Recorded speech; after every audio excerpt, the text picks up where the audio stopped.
Hello bachcho, let's read this question. So this question says, if wire is wound on a long rod of material of relative permeability, nu r की value 4000 given है to make a solenoid. If the current through the wire is 5 ampere and the number of turns per unit length is 100,000 per meter, then the magnetic field inside the solenoid is okay. A option, B option, C option and D option आपको यहाँ पर given है.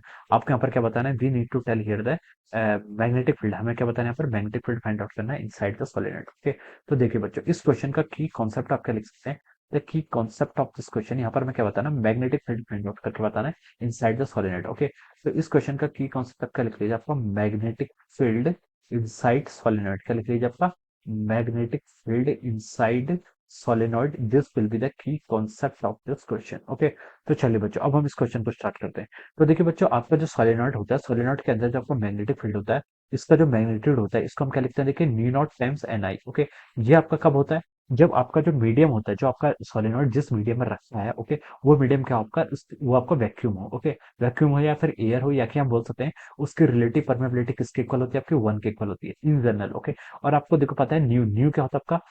किसी medium पर अगर आपका कोई different medium है एयर, तो वहां पर आप न्यू रिलेटिव परमेबिलिटी आपकी न्यू हो जाती है, which is written as the product of the relative permeability times the permeability of free space. Okay, ये हम इस तरीके से क्या करते हैं? डिफाइन करते हैं. ओके, तो जब आपका एयर होता था तब तो आप सिंपली न्यू नॉट लिख लेते, एयर या वैक्यूम. लेकिन यहाँ पर क्वेश्चन में गिवन कर रखा है कि wire is wound on a long rod of material जिसकी रिलेटिव परमेबिलिटी गिवन है, तो हम बोल सकते हैं कि इस केस में जो आपका मैग्नेटिक फील्ड होगा वो किसके इक्वल होगा? आपका mu R times mu naught times N I. Okay, ये आपका न्यू आर से क्या कर लीजिए? इसको मल्टीप्लाई कर लेंगे जस्ट. ओके, अगर ये एयर वैक्यूम होता तब तो आपका न्यू आर की वैल्यू 1 हो जाती, बट अदर मीडियम है तो आपको न्यू आर की वैल्यू यहाँ पर 4000 क्या गिवन कर रखी है. तो this will be the magnetic field inside the solenoid. Okay, अब आपको क्या फाइंड आउट करना है? बस आपको सारे डेटा यहाँ पर गिवन ही है, सिर्फ आपको क्या करनी है? वैल्यूज पुट करनी है.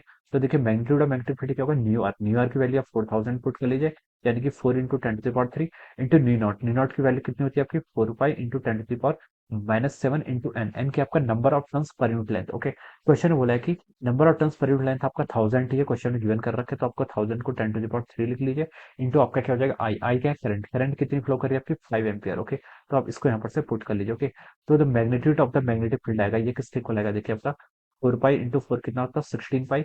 16 पाई इंटू 5 क्या आएगा आपका? 80 pi. Okay, 80 pi into 10 to the power कितना हो जाएगा आपका? -1 हो जाएगा. तो अब इसको क्या लिख सकते हैं? देखिए, ये आपका 8 पाई के इक्वल हो जाएगा. 8 पाई की वैल्यू अगर आप यहाँ पे पुट करेंगे, तो देखिए ये कितना हो जाता है आपका? 8 इंटू 3.14. ओके, 8 इंटू 3.14, इसको आप पुट करेंगे तो देखिए 14 अट्ठा 112, 3 अट्ठा 24 sorry 25. Okay, 25.12 Tesla. Okay, this will be the answer है. कितना हो जाएगा आपका? 25.12, 25.12 Tesla. This will be the answer of this question. ये क्या हो जाएगा आपका? इस क्वेश्चन का आपका फाइनल आंसर हो जाएगा. ओके, तो ये किससे मैच कर रहा है? कि it is matching with the option D. तो हम क्या लिख सकते हैं? देखिए यहाँ से आपका option D will be the correct answer of this question. Option D क्या हो जाएगा आपका? इस क्वेश्चन का आपका करेक्ट आंसर हो जाएगा. Okay, so I hope you all understood this concept. All the best and thank you so much.